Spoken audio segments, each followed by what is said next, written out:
Parating na naman isang bangka guys, oh. Padaong na po siya guys dyan sa unahan. Siguro may mga isda yan, pupuntahan natin yung mamaya. Hi guys, andito po ako ngayon sa Barangay San Agustin sa aming lugar dito sa La Union guys. Ito po yung dagat nila guys, dito po yung mga nangunguha ng mga isda. Dami po nilang mga bangka-bangka dito guys. Wala pa pong isdang dumating, mamaya-maya pa daw po. Kaya pasyal-pasyal muna ang lola. Ang linaw po ng dagat guys, oh.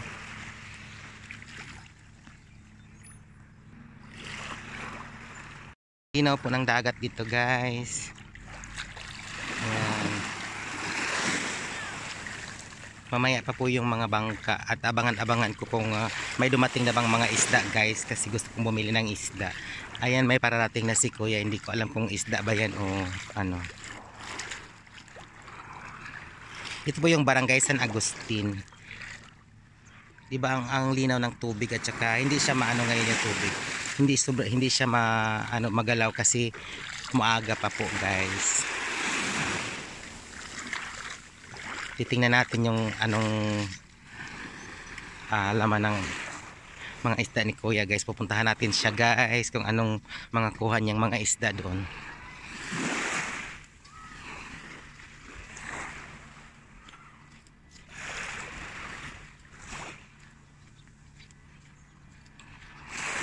Kasi gusto kong bumili ng isda guys. Ang ganda po dito guys, so malinaw yung tubig kahit ano sila pala nangunguha sila ng mga isda. Ito yung mga bangka dito guys, nangunguha ng mga isda guys, so kaganda guys. Ayan, tingnan natin yung anong kuha ng mga isda ni kuya. Tingnan natin si kuya. Anong kuha mo mga isda dyan kuya? Anong kuha mong isda? Ayan guys, kararating lang ni kuya guys, mayroon na siyang mga isdang kuha. Ayan ganyan. Magkano kilo? Yung isda ni kuya guys, yung ano lang, yung mga maliliit, yung mga maliliit lang yung bilihin ko. Wala naman paglagyan.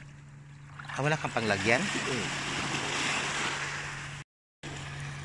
Yan guys, may dumating na ang mangingisda, pero konti lang yung kuha niya guys. Ito guys, may isda siyang malaki dito guys. Oh, ang sarap ng isda, preskong presko. Hindi ko alam kung anong tawag ng isda na to, anong pangalan ng isda na to guys.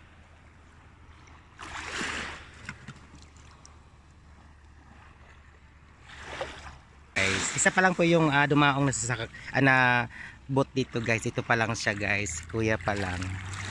Pero mamaya daw marami na daw mga dadaong na mga bangka dito mamaya at mga nanghuli ng isda. Ayun po yung mga bangka nila guys, oh. Ayan. Dito po ito sa Barangay San Agustin, San Fernando City, La Union. Pero mahirap po dito yung daanan kasi masikip po at hindi po dito makadaan yung mga sasakyan, yung ano lang po, yung makadaan lang po dito ay ang mga ano lang, tao lang po yung makadaan sa daanan nila guys, kasi iskinita aso, pero wala naman palang mga aso na dumadaan ako guys.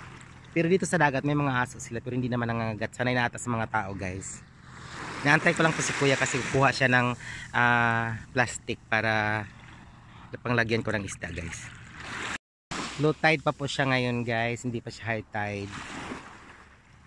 Ayan, kahit saan ka dito sa San Fernando, La Union guys, basta dagat, pwede mong liguan kasi sobrang linis ng kanilang mga dagat.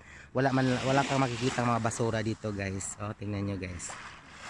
Sobrang linaw din ng tubig. Kahit hindi siya maputi yung buhangin niya, pero sobrang linaw po ng tubig. Meron din palang maputing buhangin dito, pero dito lang banda guys. Pero dito medyo maitim na yung buhangin niya. Pero dito sa may mga tubigan, yan o, maputi yung mga buhangin nila. Ayaw ko pumunta doon sa may malalim-lalim na siya guys.